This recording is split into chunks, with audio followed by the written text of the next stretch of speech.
So hello guys, this is Shivansh Sharma. Welcome to my YouTube channel S S education. So guys, आज हम लोग जो हमारा चैप्टर 14 है, द गिफ्ट ऑफ मैगी, इसका सेकंड पार्ट है ये, जो कि नेक्स्ट पेज है, जो कि आपको स्क्रीन पर दिख रहा होगा, वही वाला पेज है ये। सो वो हम लोग पढ़ेंगे, बहुत ही अच्छे से पढ़ेंगे। हर एक क्वेश्चन को अच्छे से समझेंगे और जो भी क्वेश्चन हो सकता है चैप्टर के बीच से वो भी बताऊँगा मैं आपको। और हर एक टॉपिक को अच्छे से समझेंगे। तो बिना वीडियो को ना लंबी करते हुए स्टार्ट करते हैं। California dreaming about you.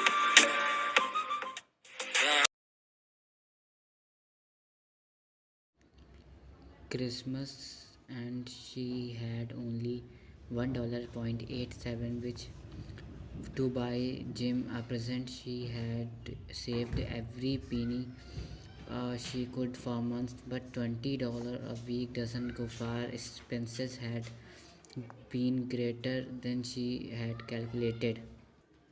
इसका मतलब हुआ कि क्रिसमस हो गया, और क्रिसमस के लिए, यानी कि कल क्रिसमस है, और उसके पास सिर्फ $1.87 हैं, जो कि जिम के लिए प्रेजेंट बाय करने के लिए कम है।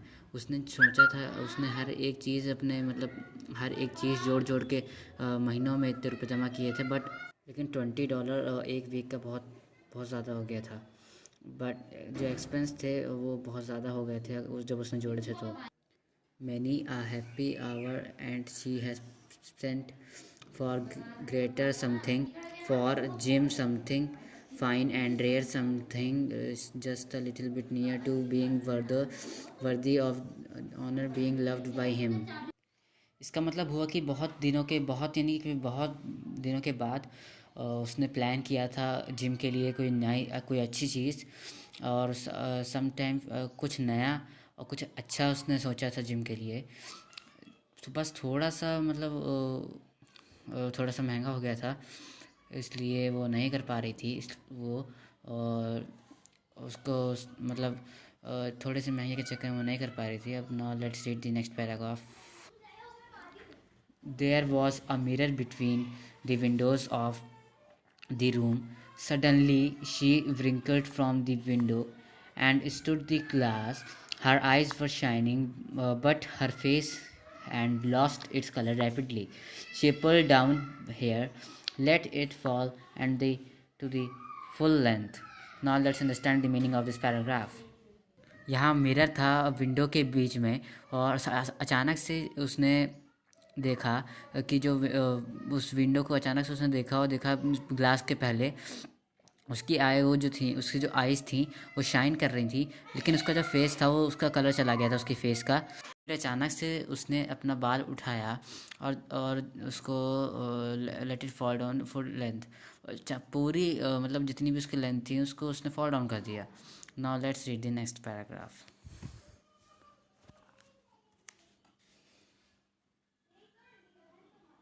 There were two processions of the James Dilgong Young, in which they took a mighty pride. One was Jim Gold, which had been his father and his grandfather. The other was Della's hair. Della was a beautiful hair, but about her paddling and shiny like a cascade of brown waters. It reached below her knee. She did it up again nervously. She fluttered only, and she stood still, while a tear or two splashed on the worn red carpet. Now let's understand the meaning of these two paragraphs. जो James डिलगैंगमंग young था, उसके दो profession थे जिसमें उसने टुक किया था। एक pride, might pride, only was James gold, जिसमें खाली बस जेम्स का गोल्ड था, गोल्ड वॉच, जेम्स की जो गोल्ड वॉच होती है वो थी उसमें खाली। And he had been his, उसमें उसके फादर और ग्रैंड फादर, दी अदर, जो उसके अलावा डेला के हेयर थे, डेलाज हेयर थे, मतलब डेला के हेयर थे।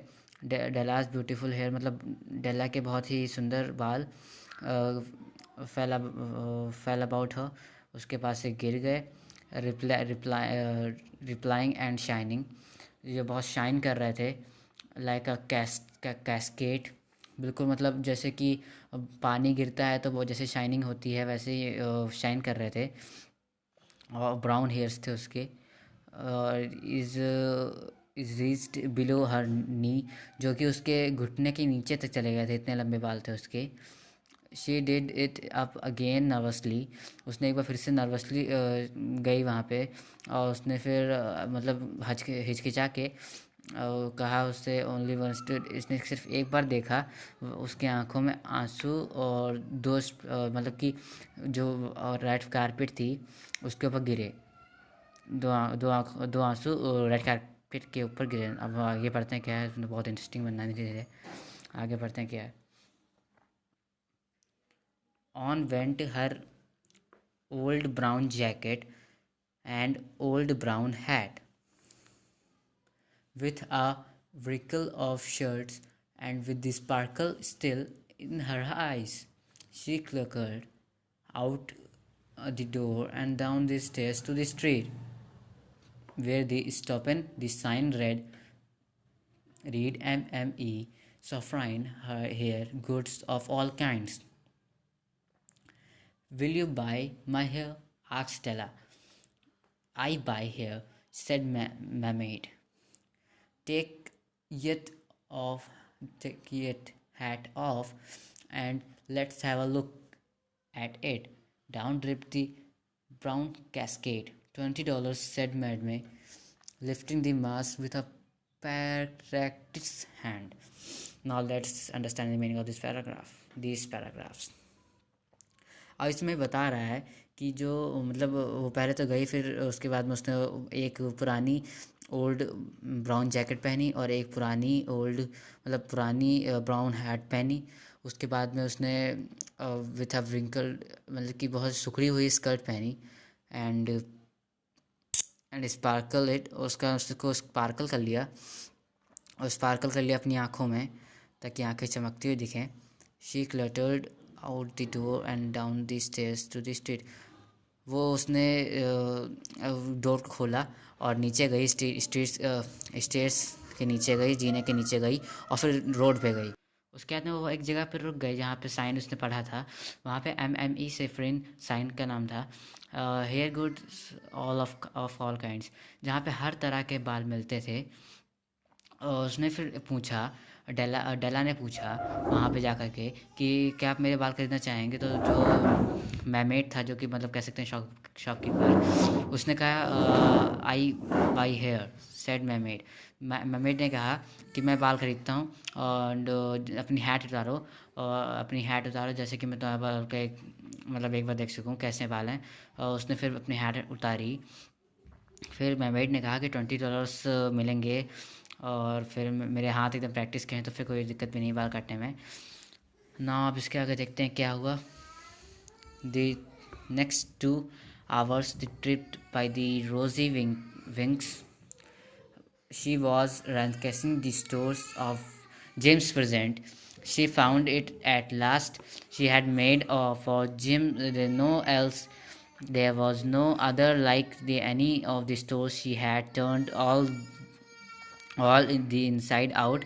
It was platinum fob chan, simple and pure in design, cuties and values. The description applied to both $21 they took for it, and she hurried home with the 78 cents with a chain on his watch.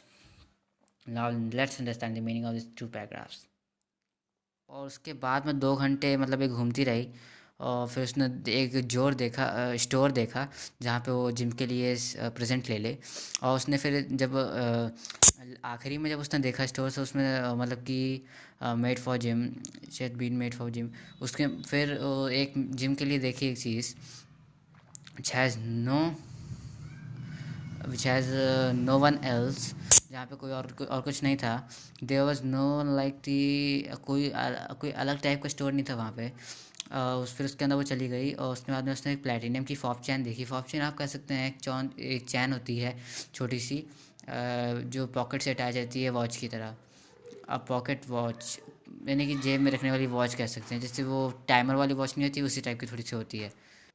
और एक simple सा pure मतलब अच्छा simple सा और अच्छा design उसने choose किया।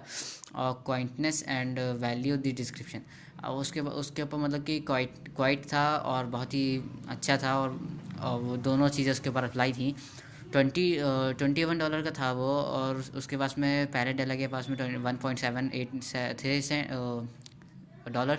उसके बाद में उसको $20 और मिले। उसके बाद में उसके आखिरी में इसके पास 78 सेंट्स बचे with the chain on this his watch. एक वॉच वाली चैन भी थी उसने ख़रीदी थी। तो फिर ये भी क्वेश्चन आ सकता है कि उसने गिफ्ट क्या लिया ऐसा। तो फिर गिफ्ट था जो चैन होती है वॉच वाली वो। So thank you so guys, thank you so much for watching my video. और अगर आपको वीडियो अच्छी लगे तो वीडियो पे लाइक करें, चैनल पे सब्सक्राइब करें, वीडियो पे कमेंट करें और बेल आइकन को प्रेस करना मत भूलिएगा। अगर आपको टाइम पे वीडियो चाहिए तो और मैं इस वीडियो को 10 लाइक्स रखता हूँ, जल्दी से जल्दी करवा दीजिए ताकि आपको जल्दी से जल्दी वीडियो मिल जाए नई। And thank you.